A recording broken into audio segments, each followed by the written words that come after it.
Je suis l'autre, leur étrangère, celle qui vient d'autre part, touriste, est arrivée comment, pourquoi faire, avec quel papier, jusqu'à quand, habite où, avec quel argent, quelle aide. Je suis l'autre, leur étrangère, celle qui, devenue sujet de commentaires, ne s'appartient plus. L'autre, seulement l'autre, étrange, étrangère. J'étais celle qui possédait le verbe majeur au perchoir de l'éloquence. Je suis maintenant la dinde qui hausse le cou au fond de la basse-cour pour tenter de picorer une miette de quelque chose. Figée à l'état embryonnaire, pensée larvée tel un tout petit enfant à l'écart des subtilités, amputée des mots, dissonante dans ce pays-là dont je ne parle pas la langue, indigente, réduite à des bribes d'expression, des oui, des non et bonjour, amputée des mots, idées raccourcies, intelligence mutilée. Je fais l'expérience de la pauvreté. Des sens et des alphabets nous séparent. Je flotte par-dessus le lit défait de nos conversations avortées. Le tumulte des voix se fracasse sur les frontières de mon incompréhension. Je nage au milieu d'étoffes exotiques, ondoyantes, glacées. Me parviennent les échos distordus d'un monde énigmatique, orgie de souffles, onomatopées, interjections, accompagnées de tintements de couverts. J'ai peur de me noyer. Démunie, idiote, au cerveau hermétique. J'avale ma salive et tente de baragouiner un truc. Je fais l'effort. Essaye de communiquer. Je fais l'effort. Je cherche, sue, grimace. Je fais l'effort. Je bafouille, ajoute des gestes. Je tangue du regard, vacille sur mes bases, résiste, me démène. Je fais l'effort. Je combine l'anglais, l'allemand, le verlan, l'espagnol, des bouts d'italien et même du latin, on ne sait jamais. Je fais l'effort. Je fais l'effort.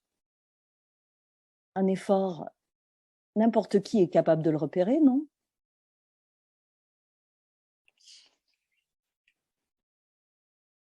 Au restaurant, avec aplomb, je lance la commande. Entremêle le propos de mots liaisons qui n'existent pas. Les prononce avec conviction. Le serveur pose une question. Je lui demande de répéter. Je fais comme si. J'interdis à mon œil de s'arrondir, à ma mâchoire de tomber, et je réponds. Je dis « ok, ok, ok, ok, ok » à n'importe quoi.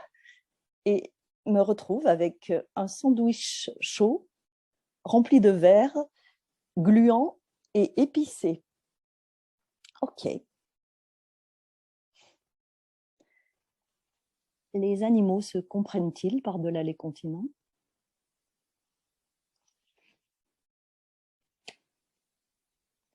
Les mots, fil tangible de la pensée, me contiennent, me révèlent, tissent les fragments de moi.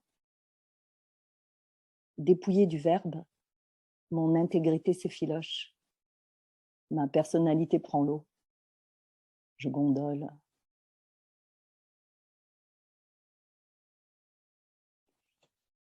Comme une infirme au pied de mousse, prendre appui sur celui qui sait, qui a les mots, qui comprend, qui traduit, qui assiste.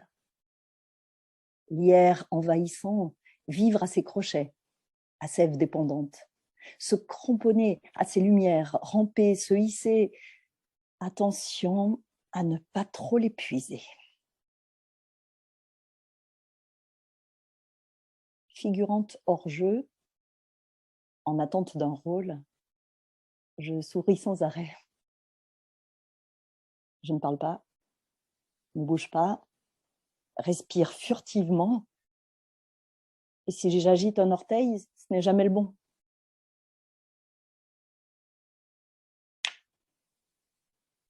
Pas d'ici. Pas d'habitude, ni de rituel, pas d'amis. Pas d'ici. C'est mon excuse et ma prison.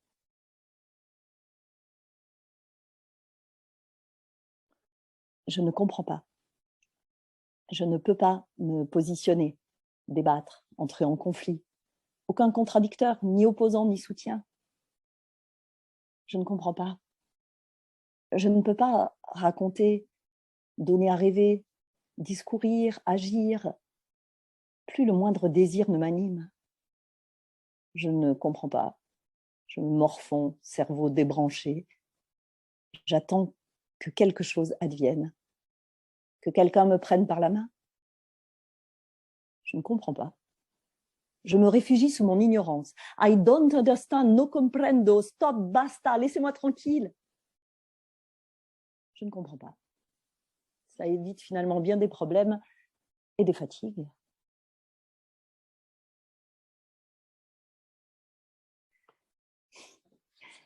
J'ai prononcé poire au lieu du prénom attendu.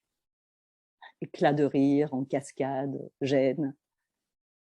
Quelqu'un vient à mon secours, essaye de me parler en français, me demande si je souhaite manger des champignons. Que répondre? Je ne voudrais blesser personne. Enfin, je percute. Je saisis des formules au vol, des prénoms, un nom de pays, des chiffres. Je comble les espaces creux. Je crois deviner un récit de voyage, un titre de film. J'exulte, je m'extasie, enfin à l'unisson, avec eux tous, mes semblables. Sans prévenir, un je ne sais quoi déraille. Nos chemins à nouveau divergent. Le néant me tend les bras. Je m'emmêle avec les synonymes et les faux amis du vocabulaire.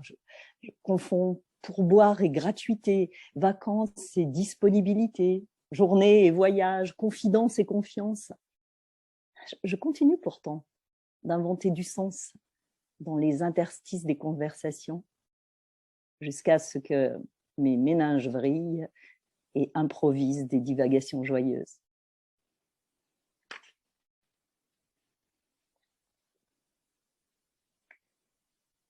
Je cherche la clé des phrases, la bonne tournure. Je découvre, pense différemment, essaye. J'écoute, j'exerce mon oreille, ma gorge. Je conjugue, prononce, assemble. Je tourne les syllabes comme verrou à la porte de la culture. J'apprivoise des sons de moins en moins inconnus. J'imite la mélodie exotique. Je reformule, traque le bon terme, essaye encore, renonce. Je choisis un thème, observe les réactions, j'imagine les pensées, démasque, extrapole, devine, cherche le sens et creuse. Laboure, cherche et creuse le champ des entendements, cherche, creuse et laboure, cherche et creuse, cherche le sens, invente, extravague, rêvasse, m'égare. J'écris des poèmes éphémères à l'encre de l'esprit désœuvré.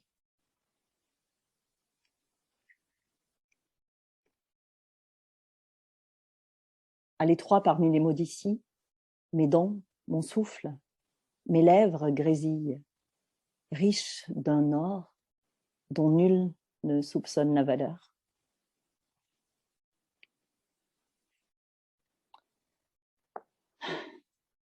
Mettre la main sur un interlocuteur, un compatriote, et tant pis si c'est un sombre crétin, bavarder du temps, de la chaleur, de notre douce France, si folle parfois, tenir sa langue, ou pas, celle de chez nous, qui fourche bien pendue, avec un cheveu dessus, la tourner 7 fois, caresser les expressions dans le contresens du poil, le sens du contrepoil, éclater de rire et la donner au chat. J'ose me lancer. Enfin, prononcer cette phrase entendue 100 fois. Voix tremblante, mais audible. Micro-fierté, quelqu'un a compris. Et soudain, tout ralentit. Les fourchettes s'amollissent. Le dessert attend. L'instant s'étire. Ma respiration s'allège. Le sucre se fait douceur, bienveillance et caresse. Des yeux me considèrent, m'encouragent. Des inconnus prennent le temps, écoutent, attentifs à ce que maladroitement je tente de dire. Et puis l'ombre, portée par la fatigue. Plus personne ne fait attention. Les gens se détournent. La curiosité est passée. Et puis l'oubli du côté exotique de ma présence. Et puis la culpabilité. Je n'ai pas su m'adapter, rester intéressante. Alors, le repli. S'il savait, ailleurs, je m'exprime avec facilité, je suis un être social. Ailleurs, j'ai un métier, des amis, je manie des concepts. Ailleurs, je suis brillante. Bon, pas partout, mais quand même. Ailleurs, je suis autonome, émancipée, je crée. Ailleurs, je suis quelqu'un. Ailleurs, je suis moi, j'existe. Ailleurs, je comprends ce qu'on me dit.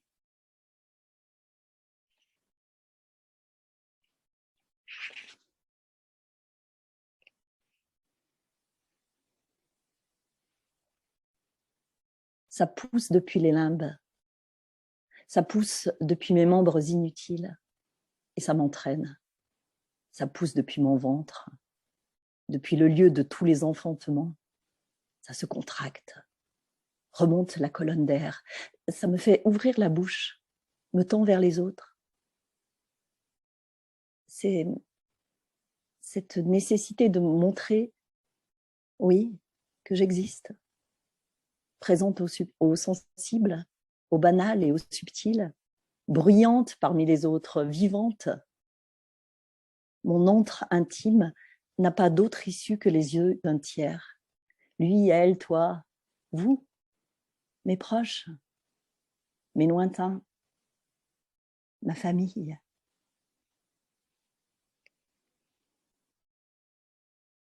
Je me tiens à l'endroit du mystère langagier.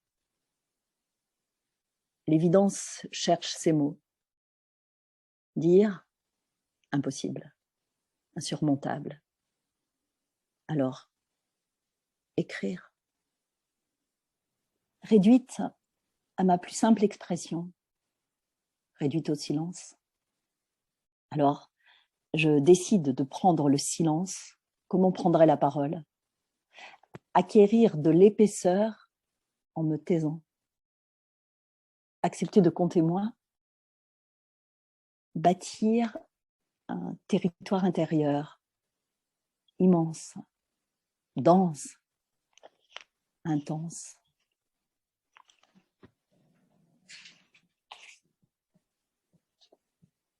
Sur le goudron fumant, j'abandonne l'ombre derrière moi pour prendre appui sur l'élan des oiseaux et aborder une nouvelle journée. Je renoue avec les couleurs chaudes de l'enthousiasme. Je me réinvente libre ce matin. Je me densifie. Courage. Je dois maintenant m'en remettre à mon instinct, à eux, à un nous possible. Sauter dans le vide. Lâcher la maîtrise. Croquer la journée à pleine joie. Réensemencer mes terres. Laisser vivre mes soleils avec pour engrais des dialogues à la syntaxe imparfaite, élargir l'espace de mon alphabet, illimiter le langage, me dépouiller de tout académisme linguistique, faire fi du vocabulaire, de l'accent et du reste, me libérer des contraintes de l'oralité corsetée, désapprendre cette façon périmée de parler pour ne rien dire, entendre au-delà de l'entendement, ouvrir mes écoutilles au langage des ondes, à l'infime et au sensitif, lire sur les peaux, écouter les odeurs d'ici, le battement et le vibrato, atteindre la liberté d'un dire émancipé, laisser éclore le nid des mots sans verbe, percer leur chimie, inventer le chemin, transformer le naufrage en expérience, aller à la source musicale, saisir l'étincelle primitive,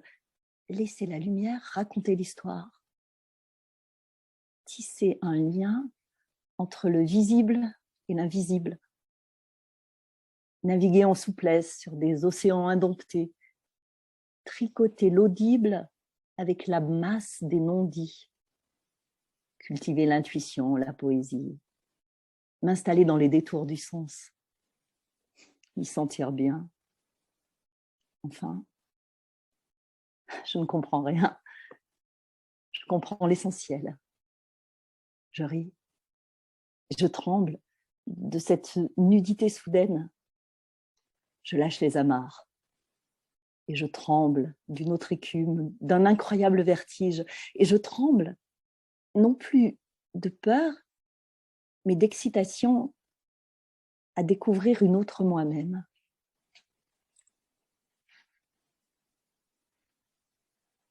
J'ai touché l'inespéré, senti la terre en moi s'ouvrir et enfanter ma voix d'ici. Les bulles remontent, frémissent, ma mâchoire remue, mes lèvres prononcent un mot que je n'ai pas choisi, mais qui a choisi d'être dit par moi et parle la langue du vivant. Ce mot qui n'existe peut-être pas, ce mot qui me fait exister, nous fait exister. J'entre dans sa rondeur pour m'y cacher et mieux le partager. J'oublie que je n'ai pas d'aile. Je m'envole.